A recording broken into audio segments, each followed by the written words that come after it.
Hi Vyas నమస్తే. మనకి రేపటి నుంచి జరగబోతున్న 10వ తరగతి పరీక్షల్లో తెలుగులో అతి ప్రాముఖ్యమైన ఇతిహాస ప్రక్రియ అనేది ఒకటి, తర్వాత కథానిక ఒకటి, వ్యాస ప్రక్రియ ఒకటి, తర్వాత ప్రబంధం ఒకటి, నాటక ప్రక్రియ. ఇవి చూసుకుంటే మ్యాక్సిమం ఇందులో నుంచే రావడం అనేది జరుగుతుంది. మనకి ప్రక్రియలు చాలా ఇంపార్టెంట్. ఒకసారి ఇవి చూడండి, సరిపోతుంది. అలాగే ఇప్పుడు మనకి కవి పరిచయాలు చేసేటప్పటికి బాగా అతి ప్రాముఖ్యమైనది ఏంటంటే మూలింటి చంద్రకళ గారు ఒకటి, తర్వాత వాసిరెడ్డి సీతాదేవి కోసం, అలాగే వైసీవి రెడ్డి కోసం, అలాగే నేతల ప్రతాప్ కుమార్. ఇకపోను చూసుకుంటే మనకి ఎర్రను కూడా అడిగే ఛాన్సెస్ ఉన్నాయి. ఇవి చూసుకుంటే మ్యాక్సిమం ఇందులో నుంచి రావడానికి అవకాశాలు ఎక్కువగా ఉన్నాయన్నమాట. అలాగే మనకి ఫస్ట్ లెసన్లో ఉన్న క్వశ్చన్స్ నుంచి ఏమిస్తాడు అంటే మ్యాక్సిమం ఈ కౌశికుని ధర్మవ్యాధిని యొక్క వృత్తాంతం అడగవచ్చు. ఎందుకంటే మనకి ఈ సంవత్సరం పెట్టిన ఈ పాఠాలలో ఎక్కువగా మనకి కౌశిక ధర్మవ్యాధుల వృత్తాంతమే ఎక్కువ ఇవ్వడం అనేది జరిగింది. ఇంకొకసారి మీకు ఏం చెప్తున్నాను అంటే దయచేసి మీరు ఎవరు కూడా ఫస్ట్ టెన్షన్ పడకుండా మంచిగా మీరందరూ కూడా పేపర్ 1కి 4 సార్లు చదివి తర్వాత ఆన్సర్స్ అనేవి స్టార్ట్ చేయండి. తర్వాత ఏం చేస్తారు అంటే వచ్చిన క్వశ్చన్స్ని అది ఏ సెక్షన్లో ఉన్నా కానీ సెక్షన్ తీసుకొచ్చేయండి, బయటికి తీసుకొచ్చి ఫస్ట్ అదే రాయండి. తర్వాత మీరు Roman number question number must and షుడ్గా వేయాలి, లేదంటే చాలా కన్ఫ్యూజ్డ్గా ఉంటుంది పేపరు. వాల్యుయేషన్ చేసే వరకు కూడా విసుకొస్తుంది. కాబట్టి పేపర్ని ఫస్ట్ మనం గుడ్ అపియరెన్స్గా చూపించాలన్నమాట. అలాగే ఇక సెకండ్ లెసన్లో మనకి ఏమి ఇచ్చాడు అంటే కష్టాలకు కుంగిపోకుండా ధైర్యంగా మెలగాలని తెలియజేస్తూ మిత్రునికి లేఖ అడిగే ఛాన్సెస్ చాలా ఎక్కువగా ఉన్నాయన్నమాట. ఈ పాఠంలో ఎలాగూ మూలింటి చంద్రకళ గారి కోసం అడగొచ్చు. తర్వాత ఒక్కసారిగా మనకి బతుకు గంప పాఠ్యభాగ సారాంశం తెలుసు, అందులో ఉన్న ఈ లేఖను కూడా ఒక్కసారి మీరు క్షుణ్ణంగా పరిశీలించండి. ఇకపోను శతక మాధుర్యంలో ఉన్న ఈ పద్యాలలో నుంచి మనకి ఛందస్సు అడిగే ఛాన్సెస్ ఉన్నాయి. ఒకసారి మనం ఛందస్సు ఒకసారి చూసుకోండి. యమాత రాజబాణ సవేశం ఉంది, తర్వాత మనం గణాలు అనేవి గుర్తించవచ్చు అన్నమాట. అలాగే ఆ పాఠంలో ఉన్న నైతిక విలువలు అంటున్నాడు. అలాగే మనకు మోరల్ వాల్యూస్ తెలుసు కాబట్టి వాటి కోసం ఒక్కసారి చూసుకుంటే సరిపోతుంది. ఇకపోను జలియన్ వాలాబాగ్లో వాడు ఏమిచ్చాడంటే జలియన్ వాలాబాగ్ దురంతాన్ని సవివరంగా తెలపండి అని క్వశ్చన్ ఉంది. అది లేకుండా పేపర్ ఉండదు. చాలా ఇంపార్టెంట్. ఒకసారి ఆ క్వశ్చన్ మాత్రం మీరు చూడాల్సిందే. అలాగే మనకి అదే లెసన్లో యుద్ధాల వల్ల కలిగే లాభ నష్టాలు కూడా అడగొచ్చు అనమాట, ఓన్గా కూడా అడగొచ్చు. ఒకసారి దానికోసం మీరు చూసుకోండి. నెక్స్ట్ పోతే ప్రకృతి సందేశంలో మనకి ఎలాగూ వైసీవి రెడ్డి కోసం కూడా చదువుతున్నాం కాబట్టి ప్రకృతి అందాలను వివరిస్తూ లేఖ రాయండి అని కూడా అడగొచ్చు. అది బాగా ఇంపార్టెంట్ అయిన క్వశ్చన్ అన్నమాట. అది ఓన్గా కూడా ఇవ్వడానికి అవకాశం అనేది ఉంది. నెక్స్ట్ అలాగే యమునాచార్యులు చెప్పిన రాజనీతి సారాంశం ఒకటి ఉంది, చూడండి. మ్యాక్సిమం అందులో నుంచి పద్యం ఇవ్వచ్చు. అనుచరులు ఎన్ని రకాలుగా ఉంటారు, వారి స్వభావాలు కూడా సంశ్లేషించండి అన్నాడు. అది ఒకసారి చూసుకుంటే సరిపోతుంది. ఇకపోను యుద్ధ విజేతలు ఏ క్వశ్చన్ ఉంది అంటే యుద్ధ విజేత యుద్ధాల వలన వచ్చే నష్టాలను, శాంతి వలన చేకూరే ప్రయోజనాలను పట్టిక రూపంలో రాయండి అన్నాడు. అసలు యుద్ధాల వల్ల లాభమా నష్టం అనే ప్రశ్న చాలా ఎక్కువ సార్లు ఇవ్వడం అనేది జరిగింది. ఒకసారి ఆ పాఠంలో ఈ క్వశ్చన్ ఒకటి చదివితే చాలు, ఎందుకంటే వాటి నుంచి అసలు వేరే క్వశ్చన్కి వెళ్ళే ఛాన్సే లేదన్నమాట. ఒకసారి ఆ క్వశ్చన్ చూసుకోండి. ఇకపోతే మనకి సెకండ్ పేపర్లో రామాయణంలో రామాయణం ఎందుకు చదవాలి అదే క్వశ్చన్, ప్లస్ రామాయణ ప్రాశస్త్యాన్ని వివరించండి. ఏది ఇచ్చినా కానీ మనకి టెక్స్ట్ బుక్లో స్టార్టింగ్ ఇచ్చిన ఆ మ్యాటర్ రాస్తే సరిపోతుంది.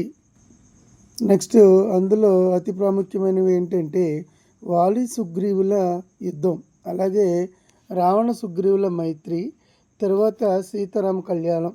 ఈ 3 క్వశ్చన్లు చదివితే చాలు. తర్వాత ఇప్పుడు మనకి 2 మార్క్స్ వచ్చేసేటప్పటికి పాత్ర స్వభావాలు అడుగుతాడు కాబట్టి మందర ఒకటి చూడండి, తర్వాత కైకే పాత్ర ఒకటి చూడండి, నెక్స్ట్ లక్ష్మణుడు ఒకసారి చూడండి, తర్వాత మనకి దశరథుడు కూడా అడిగాడు ఇదివరకు, అది కూడా ఒకసారి చూడండి, తర్వాత జటాయు కోసం ఒకసారి చూడండి. ఇవి మనకి ఎలాగో పాత్రలు తెలుసు కాబట్టి చక్కగా వాటి నుంచి మార్క్స్ ఎక్కువగా మనం రాబట్టవచ్చు. అలాగే ఇకపోతే మనం చూసుకుంటే జాతీయాలు చాలా ఇంపార్టెంట్. నెక్స్ట్ మనకి ఒకసారి భగీరథ ప్రయత్నం ఒకటి, కబంధ హస్తాలు ఒకటి, గతజల సేతుబంధనం ఒకటి, నీరు గారిపోవడం ఒకటి, తర్వాత మనకి ఈ మెటీరియల్ వెనకతలు ఇచ్చాడు, అవన్నీ కూడా ఒకసారి చూడండి. ఎలాగో మనకి జాతీయాలు తెలుసు కాబట్టి దాని యొక్క మీనింగ్ మనం తెలుసుకుండి ఏ సందర్భంలో జాతీయాన్ని ప్రయోగిస్తారనేది మనం తెలుసుకుంటే ఆటోమేటిక్గా మనకు మార్క్స్ అనేవి రావడానికి అవకాశం ఉన్నాయన్నమాట. నెక్స్ట్ ఇకపోతే మనకి వాక్యాలు ఏ కాండ నుంచి ఇవ్వబడిందని అడుగుతున్నాడు, వాక్యం ఇస్తున్నాడు, ఏ కాండాన్ని అడుగుతున్నాడు. కాబట్టి ఏం చేస్తారంటే మీరు ఒక్కసారి బాలకాండ నుంచి యుద్ధకాండ వరకు మనకు ఎలాగూ తెలుసు కాబట్టి ఒక లుక్ వేస్తే అందులో నుంచే మ్యాక్సిమం ఇవ్వడానికి అనేది అవకాశం ఎక్కువగా ఉన్నాయి. అది మాత్రం బిట్టు పోగొట్టుకోకూడదు. తర్వాత మనం చూసుకుంటే 2 మార్క్స్, అలాగే పరిచిత పద్యాలు ఇస్తున్నాడు, గద్యాలు ఇస్తున్నాడు. ఒకసారి చూసుకుంటే పిల్లలు ఒకటి గుర్తుపెట్టుకోవాల్సింది ఏంటి అంటే మనకి ప్రశ్న తయారు చేయండి అన్నప్పుడు కంపల్సరిగా క్వశ్చన్ మార్క్ అనేది మనం మెన్షన్ చేయాలన్నమాట. అలా మెన్షన్ చేయకపోతే మాత్రం మార్క్స్ అనేవి ఉండవు.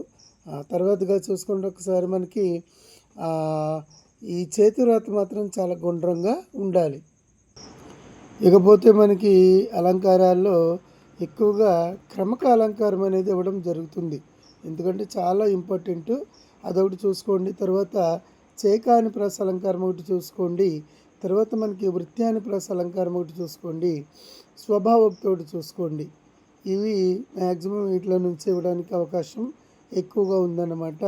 అలాగే సందులో మనకి త్రికసంధి ఒకటి చూసుకోండి, బాగా ఇంపార్టెంట్.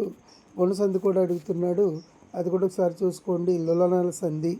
తర్వాత మనకు వచ్చేసేటప్పటికి ఆ సంధులన్నీ కూడా ఒకసారి మీరు ప్రాక్టీస్ చేయడం అనేది మంచిది. అంటే ఏ విధంగా దానిని విడదీయాలి, అలాగే కలిపితే ఏమవుతుంది, అవన్నీ కూడా ఒకసారి చూసుకోండి.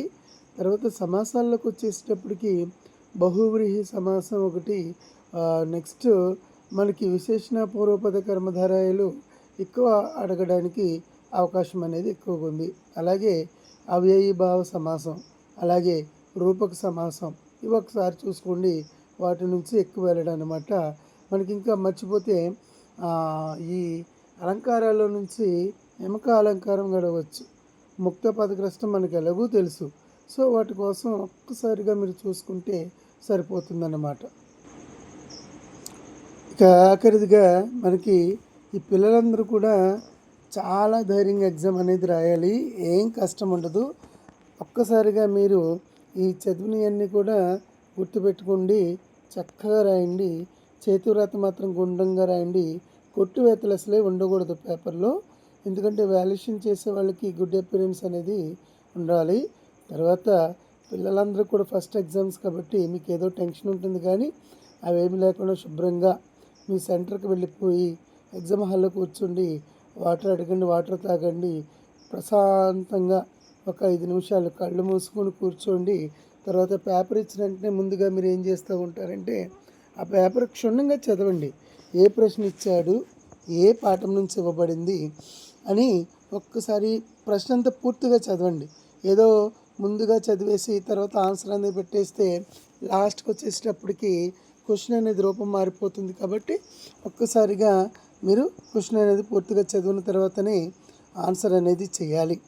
అలాగే పిల్లలు మీరు ఏం చేస్తారంటే ప్రతి ఎగ్జామ్కి కూడా మీరు స్ట్రెయిన్ అవ్వద్దు, చాలా ప్రశాంతంగా పడుకోండి.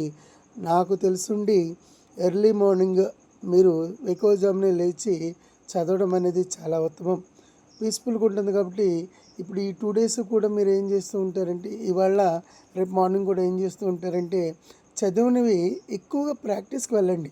అన్నీ ప్రాక్టీస్ చేయడం కుదరదు కానీ కఠిన పదాలకు మాత్రం ప్రాక్టీస్ అనేది కంపల్సరీగా ఉండాలి. అలా ఉండి మీరు మంచిగా పేపర్ అటెంప్ట్ చేస్తే మంచి మార్క్స్ అనేవి మీరు కొడతారన్నమాట.